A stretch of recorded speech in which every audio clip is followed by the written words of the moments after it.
Fred Hicks is a political strategist. He joins us now from Atlanta, Georgia. Fred, good to have you on the show. What did you make of the president's speech? Well, I thought the president made every attempt to come across as very strong. He started by just addressing COVID and then addressing Putin and then moving into the economy. And the theme that we heard over and over again is that we are winning. We are winning the war on COVID. We're winning the effort to push back Russian aggression. We are winning on the economic recovery. We're winning on every front possible. So it's clear that the president is trying to convey an image of strength and progress to the American people. The way things are unfolding in Ukraine, and especially the Western countries' response to the aggression displayed by President Vladimir Putin, this is helping the president's numbers, is it not? Well, we haven't seen a lot of polling data yet over the last 6 days, and this is a very fluid item. Now, what's been really interesting is about 6 days ago, we saw former President Trump really extolling the virtues of President Putin, and then there was a pretty swift repudiation of that position, and now we see that the Congress is moving towards decided action in support of the Ukrainian people. So while we're not yet seeing the movement in the polls, we are certainly seeing it in the political scene that people are starting to line up here in the U.S. in support of Ukraine. Besides the situation in Ukraine, I think the president touched upon a lot of the campaign promises that he was talking about, whether it's COVID-19 or the infrastructure bill or just those two things, just some of the items that he was talking about during the campaign trail. Absolutely. And he also used this opportunity to call on Congress to pass things like voting rights and the Build Back Better plan, and to confirm his appointees and really to get the nation moving again. Listen, over the last year, and particularly over the last 6 months, we've seen a lot of obstruction. We've seen a lot of posturing, but we haven't seen a lot of action. And I think one of the things that we got from the president tonight is that he's frustrated, and he wanted to use this platform to really call on Republicans in Congress to move.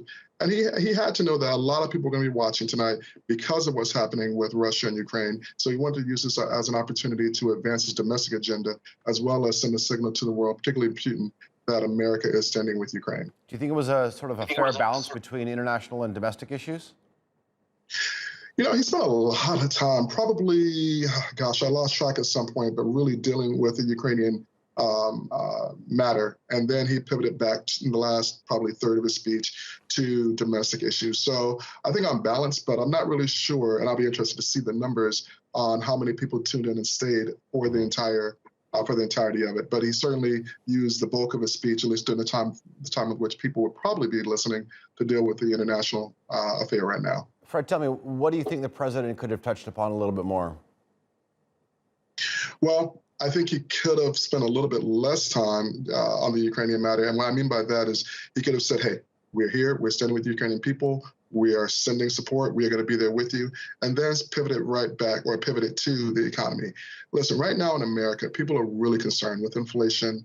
They're really concerned with what's going to happen in this sort of post-COVID economy. And there's still an undercurrent of fear that there's another variant around the corner. And so people want to know, if you're going to lift these mask mandates and you're going to say we're going back to the office, that is going to translate to better things and better pay and a better way of life for many Americans. And I'm not sure that he really conveyed that as well as he wanted to or needed to tonight, but he certainly touched on those issues. What do you think of the president's plan on what he outlined in the State of the Union address in terms of fighting inflation? He says we should not let prices rise, but rather reduce costs and increase wages. Well, I thought those were some good sound bites, but it lacked a little bit of the meat and substance in terms of how exactly we're going to do this. Listen, there are places in the country right now where gas is almost $5 a gallon for basic gas. And 3 or 4 months ago, it was $3 or in the upper twos. We're also seeing things like bread and milk and meat and other things like that. The prices of it's really skyrocketing. And so people really want to know, what are you going to do to lower my grocery bill? What are you going to do to lower my fuel bill? How are we going to do that?